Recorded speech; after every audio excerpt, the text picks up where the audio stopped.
Now we move on to the next, and I request Valentine to introduce Professor Mohan Gupte for his presentation. Valentine, please go ahead.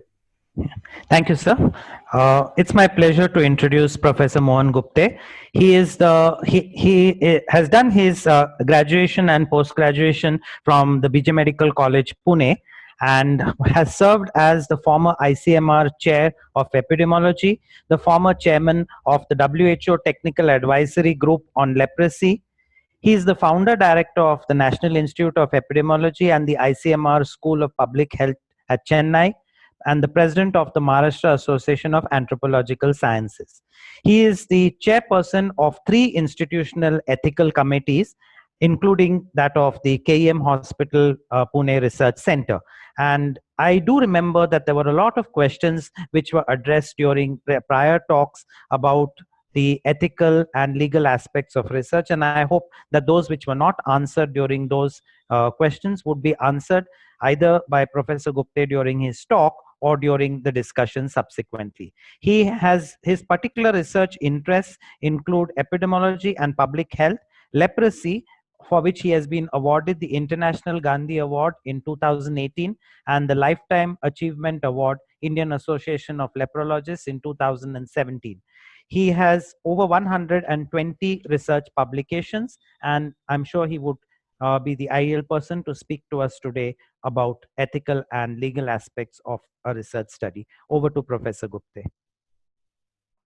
It was a wonderful time to listen to Jonathan Barrett, and his basic message that your patients at the center is something that I have to talk about and take it further. He gave several important messages like funding, like teamwork, but of course, patient in the center and always in the center. That's the most important message that I think I have picked up from him. Well, the only resistance, perhaps if I can have, nephrology is a good subject, no doubt about it. But for every one of us in his own area, that particular subject is extremely important, very interesting, and very enjoyable also. The same is true with me when it comes to epidemiology, when it comes to public health, when it comes to work with people, and I enjoy that very much. Well, I'm going to start with ethics in clinical research, regulatory and legal issues. Now, this subject has become suddenly extremely important in view of the COVID situation that all of us are facing. And in the last few days, what we heard of the Oxford vaccine trial being kept on hold because of one single case of transverse myelitis. The whole study is kept on hold, and that has got implications for several other vaccine trial studies, as well as the clinical research studies, on which the whole world is now revolving.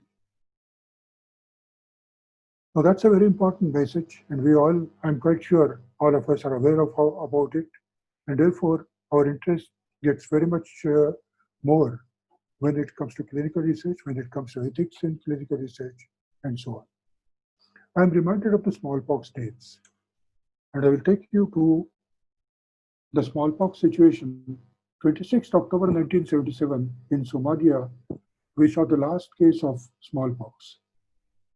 In May 1980, smallpox eradication was achieved after 183 years of efficacious vaccine being available. Edward Jenner, a physician practicing in Berkeley, England, administered cowpox taken from the hand of Sarah Delves, a milkmaid, to a young boy named James Phipps on 14 May 1796. Now, this was perhaps the first situation which is on record where before doing any preclinical studies and so on, the vaccine was administered to a person, followed by also the challenge with a vaccine with smallpox. It's worth to note at the same time that Jenner tried cowpox material after careful observations for almost 12 years. Even after his work in 1796, he waited for 2 years, made some observations, and then only published in 1798. When we look at that, and when we look at the COVID-19 situation, the vaccine trials which are being taken up now, I'm amazed to see that the Russian vaccine could be administered even without waiting for the phase 3 trial initiation. And unfortunately, even in our society, we find our most important research organization is pushing for not even phase 3, but going ahead with the application of vaccines based on phase 1, phase 2 trials. Now that is something that every one of us gets concerned about, and we need to look into what we need to see. If you look at the ethical issues. Sir, your slide is not moving, sir. Yeah, that's what I'm seeing. Yeah. Right. Okay. Yeah, okay. The word ethics itself derives from the Greek ethos, which means custom or character. It involves systematic study of values by which what is the right and wrong thing to do is determined, and it comes from within. Law and regulations is external and mandatory. Now these things, if you look at, we start with philosophy, and then we are coming to the application of that philosophical principle into actual practice. So when it comes to ethics, we're essentially going back into philosophical issues, the value of mankind, value of human principles, value of professionalism, and then how to adopt it to the actual practice, actual living practice. The whole issue in the present day of ethics started with Nazi experiments, which were very harsh and very hard to believe, hard to assimilate by any population anywhere in the world. You must have seen some of these pictures. You saw the seawater experiments, high altitude experiments. You can see people being frozen. You can see also doctor's trial in November 1946, and based on which we eventually came up with the new medical ethics. The first of that kind was medical atrocities of Nazi doctors, as you have seen, changing social attitudes, advent of human rights, and so on and so forth, leading eventually to Nuremberg Code of 1947 with 10 different points. Some of the very important issues that were brought out by Nuremberg Code was voluntary informed consent, which must be obtained, and its investigators' responsibility. This is something as a kind of fulcrum on which the whole clinical trial ethics moves. Volunteers have the right to withdraw at any time. Experiments must provide benefits for society. It's benefit for the individual patient as well as benefit to the society. Benefit to the society ultimately, but even the patient should be considered. Avoid unnecessary injury, and only qualified scientists must conduct the research. Declaration of Helsinki, we all know, has come into force in 1964. This was World Medical Association, which was formed in 1947, which was responsible for this Declaration of Helsinki. In 1948, Geneva Declaration was there by the same WMA. And the very first important sentence that appears in that particular Geneva Declaration is the health of my patient will be my first consideration. That's what we heard from our last speaker, Professor Jonathan Barrett. And what Professor Barrett mentioned also was about individual doctors, how they should keep up their health, both physical, mental, and social, was also part of this Geneva Declaration incidentally. This Helsinki Declaration was adopted by 18th World Medical Assembly in 1964 and was revised about 7 to 9 times. Ethics Committee for Review was introduced by Helsinki Declaration. We then come to the Belmont Report of 1979, which was by the National Commission for the Protection of Human Subjects for Biomedical and Behavioral Research. This commission was created as a result of National Research Act of the US of 1974, charged with identifying the basic ethical principles that should underlie the conduct of biomedical and behavioral research involving human subjects and developing guidelines to assure that such research is conducted in accordance with those principles. Belmont Report has provided the basic framework for several other such reports that eventually emerged. International Commission of Harmonization, International Commission of Harmonization came into being in April 1990, and by October 2015, we got several recommendations from them. So what is this harmonization? When it comes to harmonization, it's with respect to various drugs, various pharmaceutical agents, which will have to meet the international requirements for that particular drug to be adopted, to be used by several countries. You cannot go by individual country by its own likes and dislikes. You have to make it possible that everyone in the world will be able to use that. It's a joint initiative of regulators and industry as equal partners. Scientific and technical discussions of the testing procedures was ensured by that. The focus was always on safety, quality, and efficacy of medicines. This is the basic principle again, safety, quality, and efficacy of medicines as the priority for any individual pharmaceutical agent. India got the status of observer in 2016, and therefore we are binding ourselves to international health regulations. If we look at the ICH GCP, good clinical practices, and the messages that emerge from that, it's very important, very essential. I will not be able to refer to these things again and again, but obviously these are again the basic principles. International ethical and scientific quality standard for designing, conducting, and reporting clinical trials that involve participation of human subjects.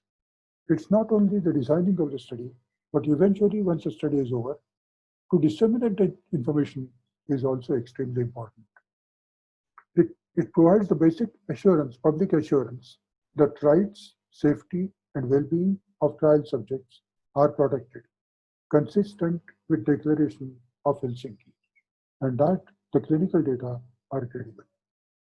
You must have seen that whenever we talk about any ethical study, any clinical trial, we always find that they are sticking themselves to Helsinki Declaration. So this Helsinki Declaration of 1964 has become again an important asset for all of us.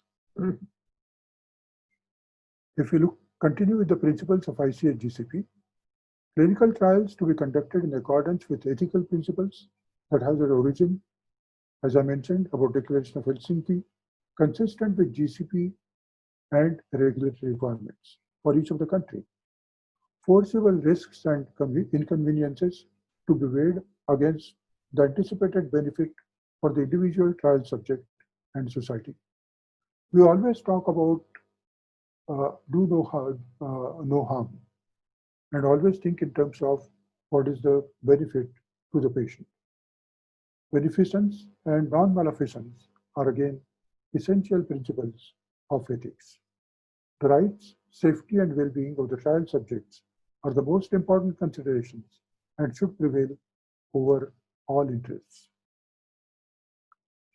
Available clinical and clinical information on an investigational product should be adequate to support the proposed trial. Now, this means that we have to collect all kinds of information available from your own studies, as well as from various national, international, and even the brown literature, that you get all necessary information about the clinical product, about the product that you want to test. Clinical trials should be scientifically sound and described in clear, detailed protocol. This protocol document is something which is your Bible, which is your Gita, and you have to stick to it when a particular trial is being conducted. A trial should be conducted in compliance with the protocol that has received prior IRB or IEC approval or favorable opinion. This Institutional Review Board, IRB, and Institutional Ethics Committee are being used alternately by several places. But there is a small difference in all that, because IRB, Institutional Review Board, will be having also the responsibility to see that they guide the investigators in various studies. IEC also will be doing that, but then issues like conflict of interest always come in. So IEC examines the whole thing independently, and IEC has to be always an independent committee. The same is true more or less with IRB, but IRB can transgress these limits to a certain extent. The medical care given to and medical decisions made on behalf of subjects should always be the responsibility of qualified physician. So whenever we do the trial, always remember that a qualified physician who is responsible for the patient will always be the basic individual, the first individual who has to respond, who has to answer all kinds of questions. Freely given informed consent should be obtained from every subject prior to clinical trial participation, and confidentiality of records that could identify subjects should be protected. Now, these are again very important principles that emerge from ICH GCP. If you look at biomedical research, there are two things that we always talk of. One is the preclinical research, and the next is clinical research. Preclinical research is done in the laboratories with biochemical things, animal experimentation, and I'm not going to talk about those things in today's meeting at least. Clinical research is the focus for our consideration today. Who are the participants in the clinical research? The first, of course, patients or healthy volunteers, biological samples, and even data sets. Regulators is the next level, sponsors is the third part, and fourth is monitor, institute, investigator, guide, mentor, and ethics committee. So these are the four different levels, and all of them have got responsibility when it comes to clinical research. The basic tenets, when we look at the ethical principles in any of these clinical trials, as I've been repeatedly mentioning, the first is autonomy, beneficence and non-maleficence, and justice. What do we mean by autonomy? By autonomy, we mean that individual has got all the freedom. And how do we know about that individual freedom is achieved? That is done always by consent. Consent, assent, and when it comes to younger children, consent by the parents or legally authorized person. Beneficence and non-maleficence. We have to think in terms of what we are doing. Is it beneficial to the patient? If not in this particular trial, to the future patients, and we are not doing any harm to the patient.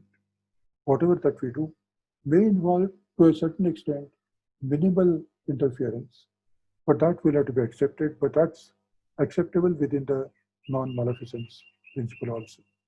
And last is justice. When it comes to justice, we have to ensure that people who are participating in the study, the patients and society, patients and volunteers, are selected appropriately. Everybody gets a chance, and we are not doing it restricting the study to only poor people, only to people who are interested.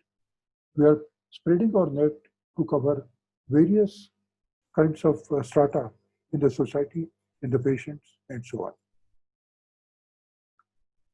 The twin pillars of protection, as I mentioned earlier also, are informed free consent and independent review. This independent review comes through ethics committee, and ethics committee has got tremendous role to play when it comes to clinical trials. There are several kinds of guidelines which are available. We've got several of those things emerging from ICMR, and all these guidelines have been have been examining various principles that we have narrated just now, right from the Nuremberg Code. We have seen the Helsinki, we have seen also the ICH guidelines. All those things are taken into account. In addition, we also think what are our experiences, what our society needs, and what we need to do for our patients. So we've got several of those things, and the latest of these is 2017 document. 1980 was the first document that came up from the ICMR, and that talks about ethics committee, that talks of informed consent, clinical trials, research on children, mentally disadvantaged, those with diminished autonomy.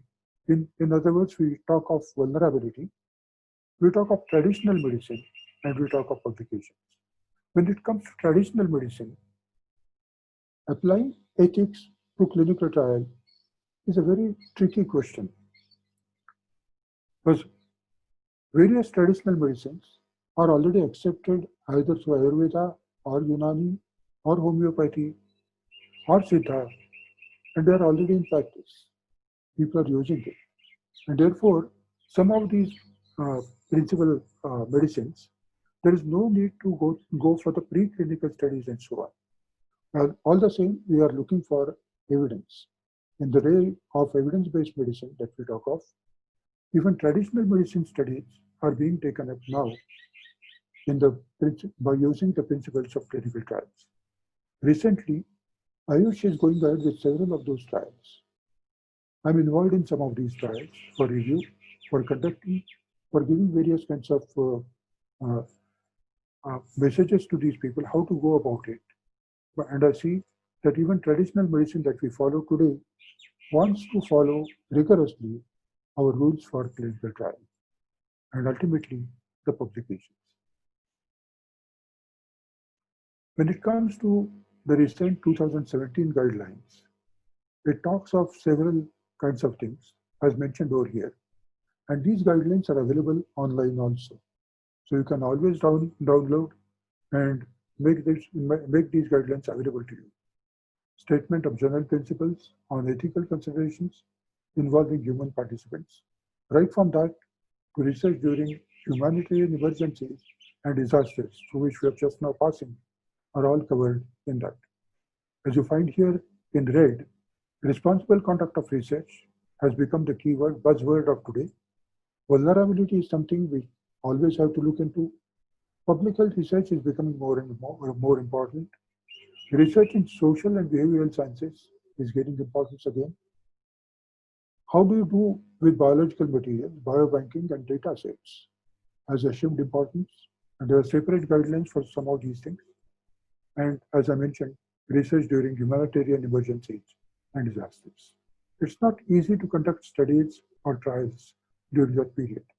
I'm reminded of the kind of things that we saw during 2005-2006 in South India in particular, after the disaster there. And to go ahead with camps where our patients were, not only patients, the people were staying, to go ahead with vaccine trials or vaccine studies was very interesting. Our DG those days was very careful that, okay, you want to do these studies, but make sure that you look into these patients' requirements, these individuals' requirements. You don't harm those things and still make your observations. These are few additional guidelines which are available for different situations, again from the ICMR. Of late, we have got the new drugs and cosmetic guidelines rules. In India, we go with Drugs and Cosmetics Act of 1940 and rules of 1945, which are now amended. The objective was to ensure safety, efficacy, and quality of drugs, medical devices, and cosmetics. Implementing authorities for these Act and rules are at central government, the CDSO, Central Drugs and Standard Control Organization, at state level, state drug licensing authorities. For instance, Maharashtra is the FDA, Government of Maharashtra. Every state has got their own organization. And now we have got this 2019 19 March 2019, the new drugs and clinical trial rules, they were published first on 1st February 2018. Comments and suggestions were taken up by circulating these things, by making them available online, and the rules were finally published on 19 March 2019. They came into effect on 19 March 2019, except Chapter 4, which came into force on 16 September 2019. So now, as of now, we have got these these clinical trial rules binding on all of us. The new rules supersede the existing Part XA, 10A, and Schedule Y of Drugs and Cosmetic Rules of 1945. Their applicability is to all new drugs, investigational new drugs, INDs, for human use, clinical trial, bioequivalence studies, bioavailability study, and ethics committee. The new rules will supersede Part 10A and Schedule Drug Y, as I mentioned. Now, these rules have got several chapters again, as spelled out over here. They start with preliminary issues, authorities and offices, right up to various amendments, rules, government hospitals, and so on and so forth. These rules also are available online. There are several schedules again, which are listed over here. The first schedule deals with general principles and practices for clinical trial. Second schedule deals with requirements and guidelines for permission, and so on. And compensation, the seventh schedule looks into formulae to determine the quantum of compensation in the cases of clinical trial related injuries or death.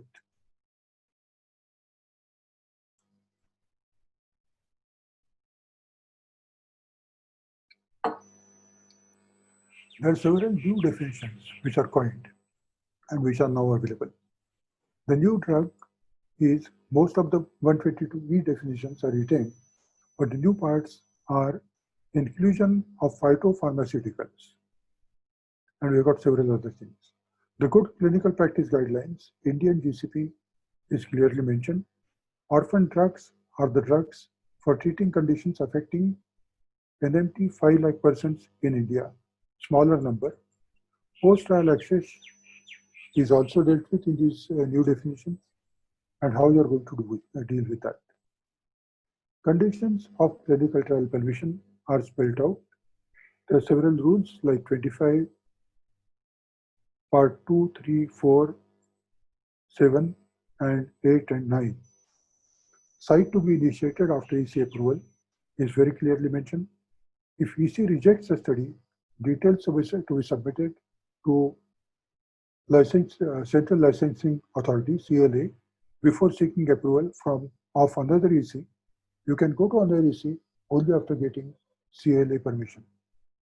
If EC approves the study, CLA is to be informed within 15 working days. Status of enrollment of the trial subject shall be submitted to the DCGI on quarterly basis. 6-monthly status report of each clinical trial to be submitted to DCGI. And termination of clinical trial has to be notified within 30 days to the DCGI. Several of you either are already involved in these clinical trials or will get involved in the clinical trials eventually. And therefore, for all of us, these rules become extremely important. There is a group of academic or clinical trials. They are separate from the clinical trials that we have talked about. Now, in these academic clinical trials, we don't need permission for conducting an academic clinical trial from DCGI. If it is intended for solely for academic research purposes, you don't have to approach DCGI. Only EC approval is mandatory, and EC approval has to be obtained. So there is no waiver from EC approval when it comes to this. Observations of such clinical trials should not be used for promotional purposes, and they need to follow the ICMR guidelines for these studies. It's helpful in conducting academic research by various institutions and colleges. So various students, when they are doing these studies, they need to follow the academic clinical trial principles. We come to compensation part. Now, compensation part is covered under Rule 40, and we have got medical management in clinical trial, or BA/BE study, bioavailability and bioequivalence study of new drug. Investigational new drug, or IND, sponsored to provide free medical management to the subject as long as required, as per the opinion of the investigator, or till such time it is established that injury is not related to clinical trial, whichever is earlier. Now, this is an extremely important clause. Of late, when we are conducting these various trials, and if we find something happening, some adverse event occurring, then you have to provide compensation for these patients, and serious adverse events in particular. Now, causality can be determined later, but even before the causality is established, the patients will need support, and that support, based on the advice by the investigator and ethics committee, will have to be provided by the sponsor. As long as we do not have the information about the causality, accepted rule about a causality, accepted definitely proved causality relationship, this compensation will have to be provided by the sponsor. Procedure for compensation in case of injury or death during clinical trial and BA/BE studies is usually by the Factory Act, and we adopt more or less something similar to Factory Act while deciding compensation in these situations. There are rules which are available in this modified or new drug trial rules, new rules also, and they will have to be adopted. Accelerated approval is one more thing which becomes important in the present day. In the special situations for new drug, where relaxation, abbreviations, omission, or deferment of data can be considered. For instance, there are some trials, for which, vaccine trial for instance, already phase 3 trials are ongoing in some countries which are foreign countries. South Africa is doing something, Brazil is doing something, UK and US are following something. And for those studies, we can have phase 1, phase 2 trial combined, or phase 2, phase 3 trial, which is a bridging study, phase 2B. And if we do that, and if we have got the results available from the phase 3 trials by then we can use those vaccines, those drugs, for care of patients in India as well. Now, this accelerated approval process is therefore important, can be adopted in these situations. Situations where quick or expeditious review process can be sought for approval of new drug after clinical development. It is applicable also for the orphan drugs.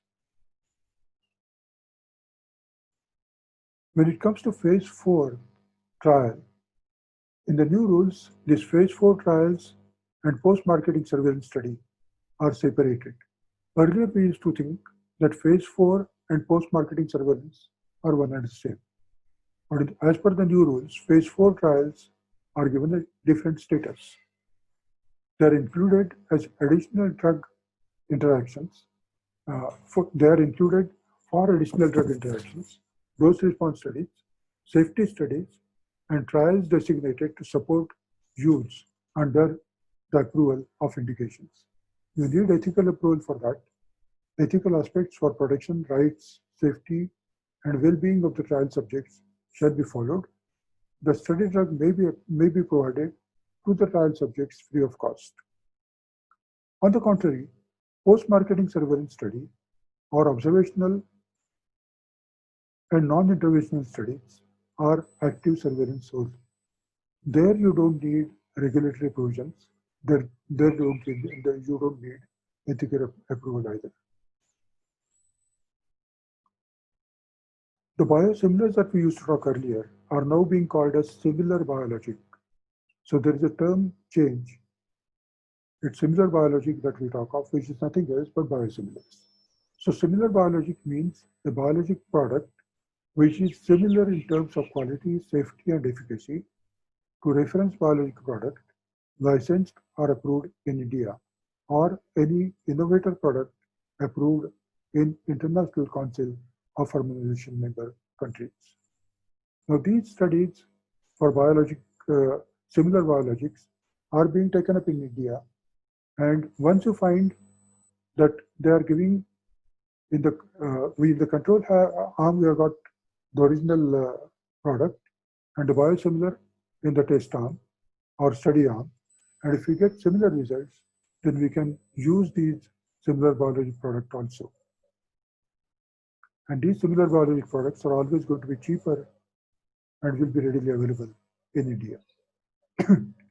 When it comes to new drug, it's a new drug which has not been used in the country to any significant extent, has not been approved by the Central Licensing Authority. A drug approved by CLA for certain claims and proposed to be marketed with modified or new claims, including indication, route of administration, dosage and dosage form, also become new drugs. A fixed dose combination of 2 or more drugs also becomes a new drug. Clinical trial, I don't think I will need to repeat this definition. All of you will be aware. Clinical trial phases, I'm sure you are aware again. Phase 1 is a human pharmacology, may or may not be required to be repeated for new drugs discovered outside. And that's what is being adopted now, that when the phase 1 and phase 2 studies are over earlier in some other foreign countries, which are following the ICH guidelines, we don't have to go for phase 1 studies. Phase 2 is the exploratory trial with a larger number of individuals, and phase 3 is confirmatory trial where we look for efficacy. In fact, phase 2 helps us in identifying dose levels, identifying possible immunogenicity, possible medical benefits in the patients. Phase 2 is confirmatory trial for those things and done in much larger numbers. When it comes to phase 1 clinical trials, they are very demanding trials, and therefore they need separate provisions and separate facilities to conduct. They should preferably be carried out by investigators trained in clinical pharmacology with access to the necessary facilities to closely observe and monitor the subjects.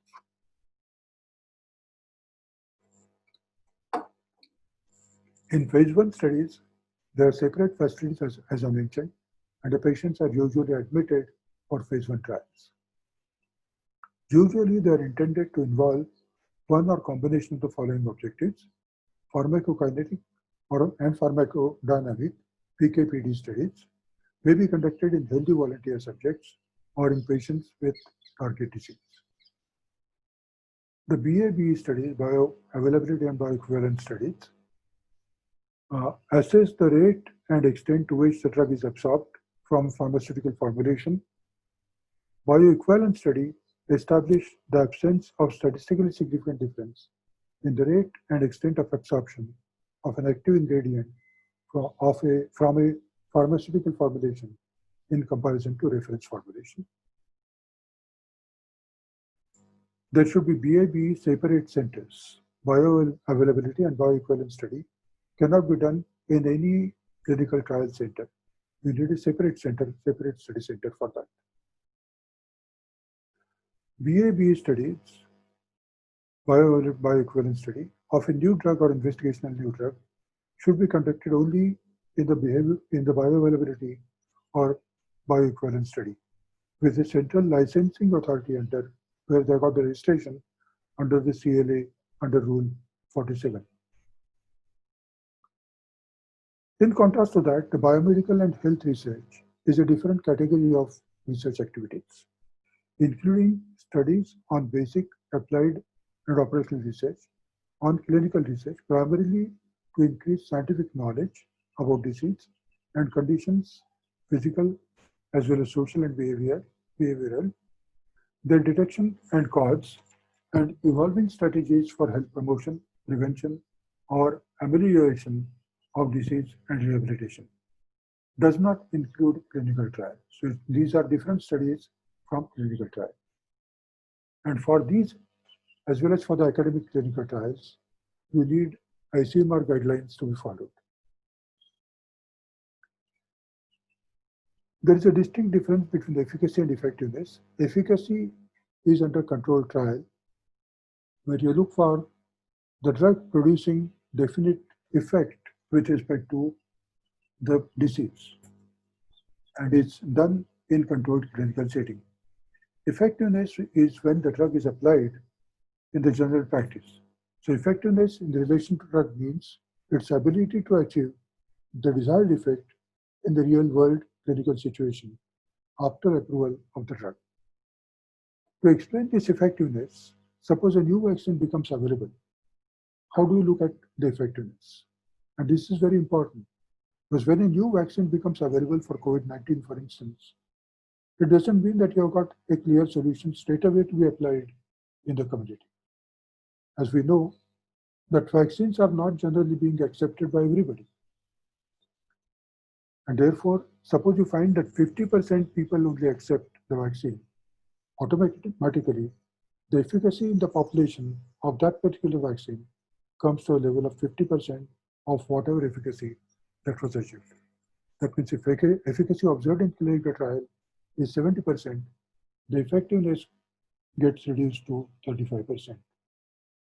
The same will be true with patients who accept, patients who follow from the trial, and so on and so forth.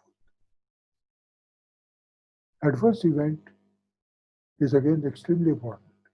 Adverse event means any untoward medical occurrence, irrespective of whether it is caused by the medicine under study or otherwise also. It includes a symptom or disease or abnormal laboratory finding during treatment with an investigational drug or a pharmaceutical product in a patient or a trial subject that does not necessarily have a relationship with treatment being given. We come to the ethics committee part.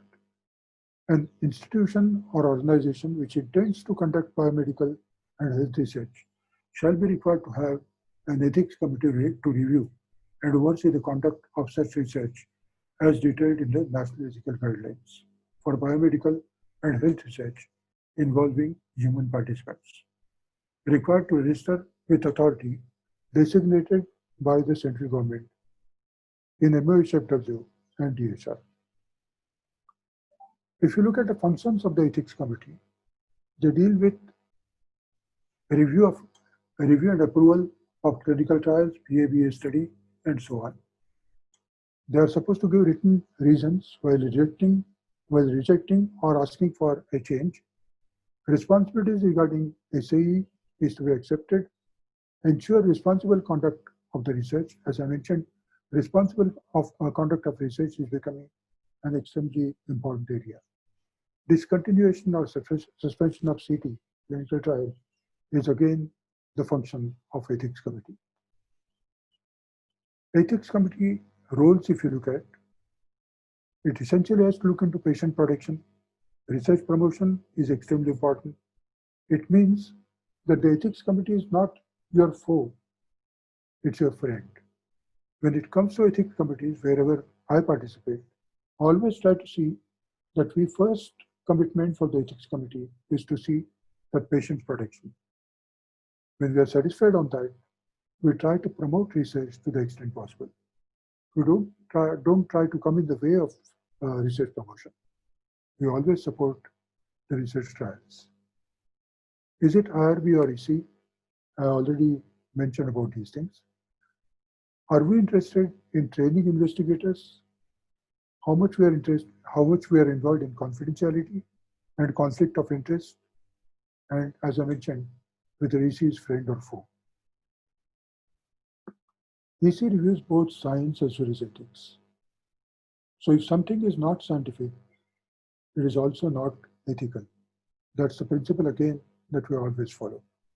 Social value, design and conduct of the study, benefit risk selection, payments. Are we doing coercion? Are we doing inducement? Is always judged by us. Privacy and confidentiality, to what extent we follow that, is always judged, always looked into.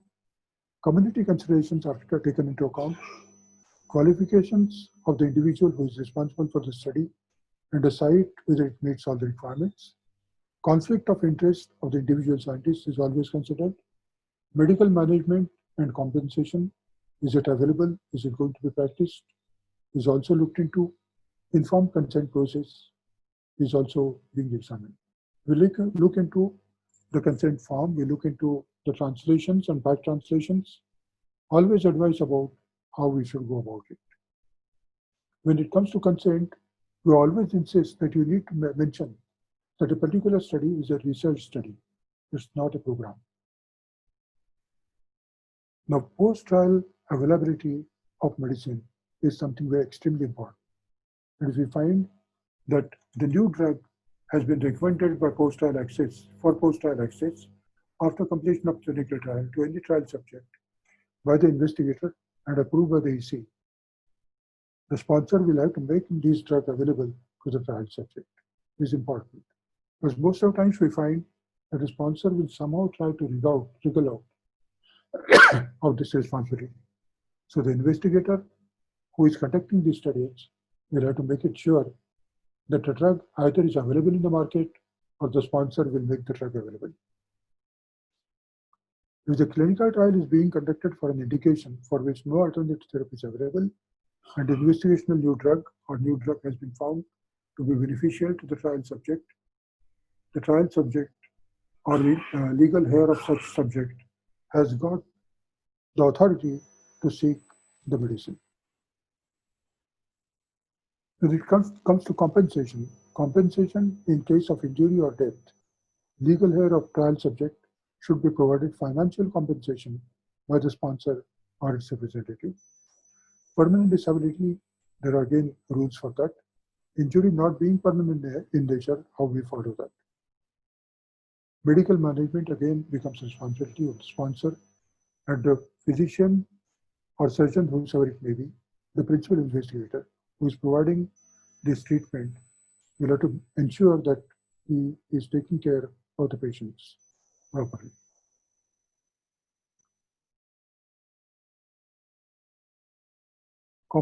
The quantum of compensation is decided by the clinical trial persons. Ethics committee also looks into it, and again at the DCGI level, there are separate committees for that. Of late, the controlled human infection models are becoming extremely important. The chimp studies, human infection studies, are extremely important. Some of these studies are being taken up, for instance, on typhoid in our countries. As time passes, these studies will have to be taken up in our country on a regular basis as well. They are already being taken up in advanced countries. They are being taken up in African countries also. So India should not fall behind these countries, and we should also get involved into the chimp studies as time comes up. There are several ethical issues in that which will have to be examined very critically. I've dealt with these things. Well, these are the basic principles on which I wanted to talk about. The basic principle always, as I mentioned, that we need to be patient-centered while conducting these various studies, and we have to make it sure that we are independent. Assessment of these studies is being done. The ethics committee is not only responsible for providing you the permission to take up the study, but is also responsible for monitoring studies on a regular basis. Thank you very much.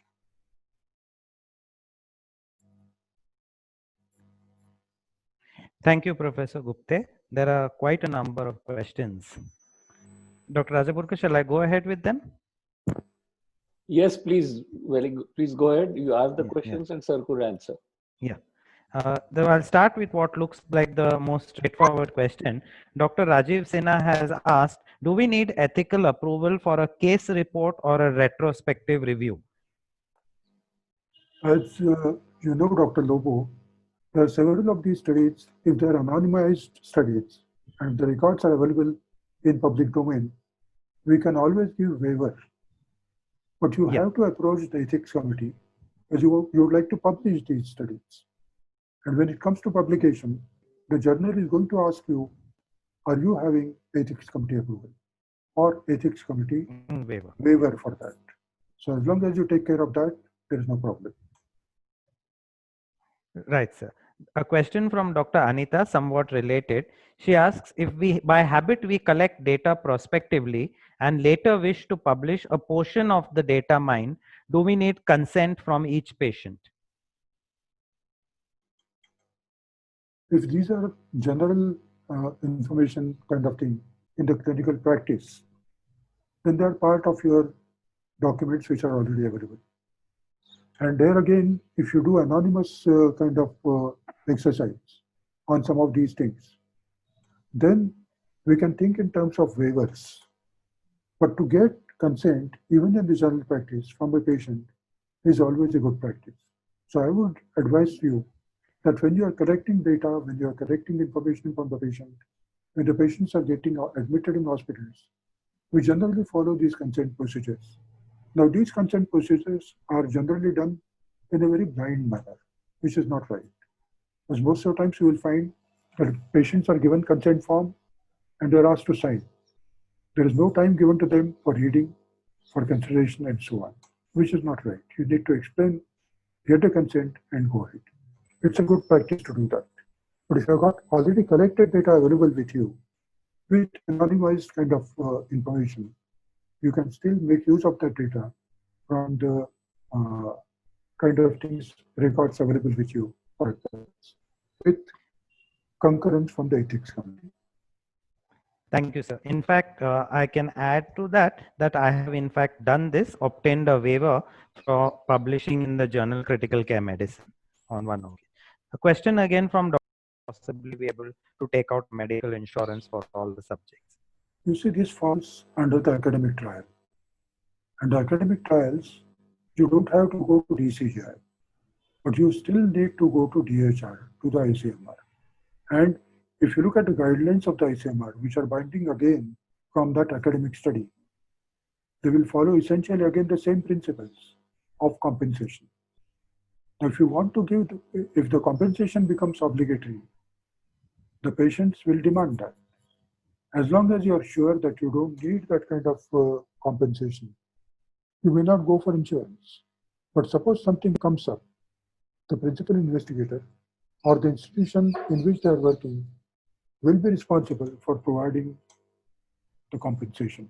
Now, how you get that, either through insurance or through your own pocket or your institution supports, is something that you have to find out from the institution where you are working. But that becomes obligatory. Thank you, sir. Dr. Rajapurkar has asked, how can a new intervention study or trial have no adverse events? If it does, then how does the researcher protect himself or herself? What are the liabilities for the researchers? I think it's linked. Yeah. Yeah, I will give an example of the recent study, which is sponsored by WHO, where some of the results are now becoming available. And these are again COVID-19 studies. Now, what the investigators try to think always, that whether the drug is being given or not, COVID-19 by itself will follow its own course in a particular way, and the drug is supposed to modify. So when the insurance is taken for those situations, the insurance company also will try to look into that, well, this is something that happens with the disease and not with the drug per se. And if that is the situation, then usually the patient will not be getting any compensation from the insurance firm. That's how it usually goes. And it becomes difficult in those situations how to. The same thing happens also with the traditional medicine studies. Most of the traditional medicines, people say, will not have any adverse events whatsoever. Now, this is not true, because when you are doing the studies, you will always find some adverse events. Now, they could be related, they may not be related. Until it is proved that they are not related, the causality is not associated with the drug, well, the sponsor or the investigator in particular, will be responsible for this, and the sponsor also will be responsible for providing the compensation. It's not Thank very you, easy sir. question to deal with, but that's what the obligation is. Thank you, sir. Dr. Sridharan's question with regard to physicians' professional liability insurance, I think has been answered by you already Okay, when you talked about the heading of academic research. right. So I'll go to next. Dr. Sudhir Aranjan Dash asks, private hospitals are discouraging interventional clinical trials or for theses for fear of compensation and admission for adverse events. Approach of ethical committee about facilitating such trials, are there any tips? Well, So he says that under thesis, certain hospitals are not allowing interventional studies. So how do we go about managing that? the ethics committee will not have any role as far as the institution management is concerned. That is something that the institution decides about it. And the institution itself will be responsible for nominating people on the ethics committee. And they will say, these are our rules, these are our practices. So the ethics committee will not have any role in that. Unfortunately, the ethics committee can hardly do anything over there. A question from Dr. Mugdha Pradhan. Do we need to enroll to register? I think it is a study under CTRI if it involves research on discarded tissues, for example, discarded routinely during surgical procedures. There are two issues in this. If the patient is still available, you need to see whether the consent has been obtained from the patient about use of the discarded, so-called discarded biological samples. The other thing, if things are kept in safe custody, properly stored and so on, then again we'll have to see whether we have taken ethical permission from the patient, whether the consent is there already to use those samples for 15 years, 20 years.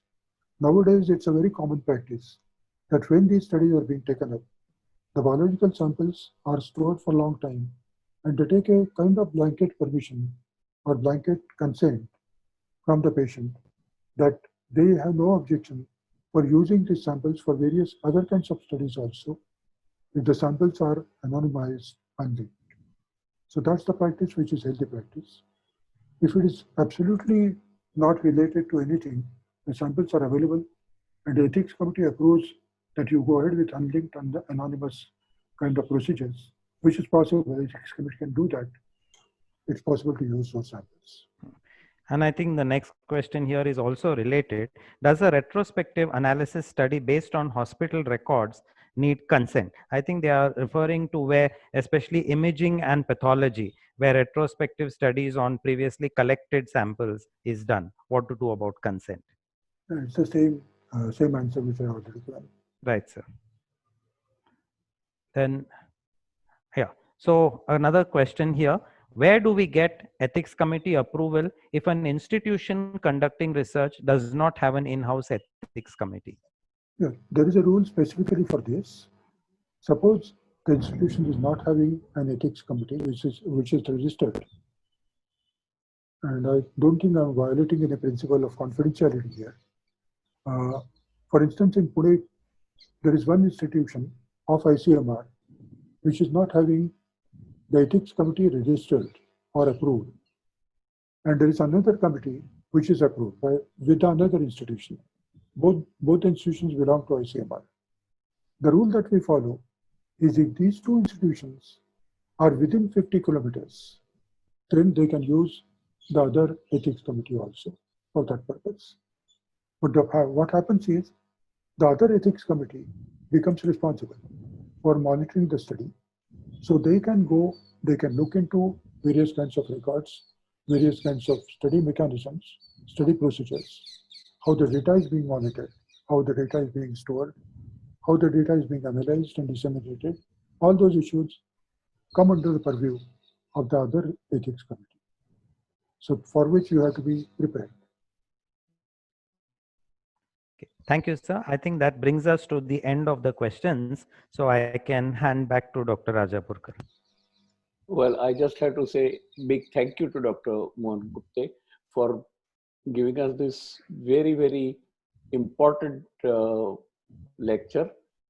And I hope he will agree to me sharing his email. So if people have any specific questions that they want to ask, will it be all right that participants could send questions to your email?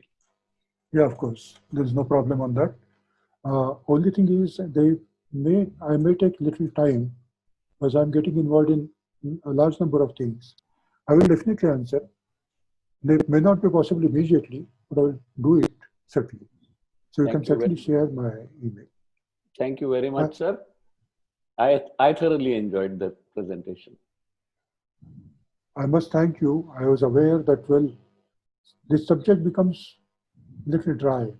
I was thinking of using one of my own studies, the leprosy vaccine trial, with which I could have started and developed the whole subject on that. But time was the main constraint, and I simply just could not do that. Hopefully, with some other group, maybe some other time, we can develop stories around that and go ahead. Yeah, sure, I sir. enjoyed certainly, and I must thank Professor Azarpurkar for Thank you. providing me this opportunity. Thank you very Thank you, much. sir. Thank you. Thank you, ladies and gentlemen. Thank you for joining this session.